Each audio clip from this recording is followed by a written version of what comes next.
Урматтуу эжелер, агалар, дүнүйө убактылуу экен. Дүнүйө бир канча сааттардан турат экен.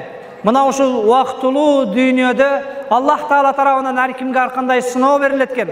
Мына ошол сыноолорго жанагы экзаменден өтпөй калбастан, сыноолорду туура кабыл алып, Аллахтан деп биле турган болсок, иншалла эртең Аллах Таала кыяматта мен бул дүйнөдө жүргөндө кээ бир пенделериме денесинде бир кемчилдик бере турган болсом, же болбосо бир жакын туугандарын алып кое турган болсом, байлыгына сыноо бере турган болсом, мына ошол сыноолорду туура кабыл ала турган болсо, мен ал пенделериме тараза коюудан, же болбосо алардын сооп күнөө жазылган тетраттарын, дептерлерин ачуудан уяламын.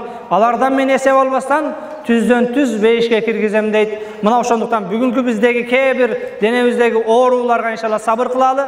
Эртең кыяматта жараткан Аллах Таала тарабынан кыйкырык жар салат экен.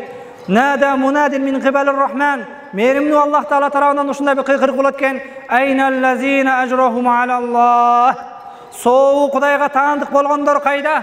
Соогун Кудай берем дегендер, соогуна Кудай кепил болгондор кайда? Мына ушундай кыйкырык болгондо үч түрдүү адамдар турат экен. Мына ошолор биз деп, ошолордун бирөөсү сабырдуулар. Анткени Аллах Таала кереметтүү Кур'анда Аллаху юхиббус сабирин. Аллах сабырдууларды сүйөт. Аллаху маас сабирин. Аллах сабырдуулар менен бирге. Же болбосо бүгүн сизге окшоп кээ бир денесинде кемчилдиги бар инсандар ошол ооруга сабыр кыла турган болсо, Аллах Таала кереметтүү Кур'анда иннама юаффас сабирун ажрахум бигайри хисаб.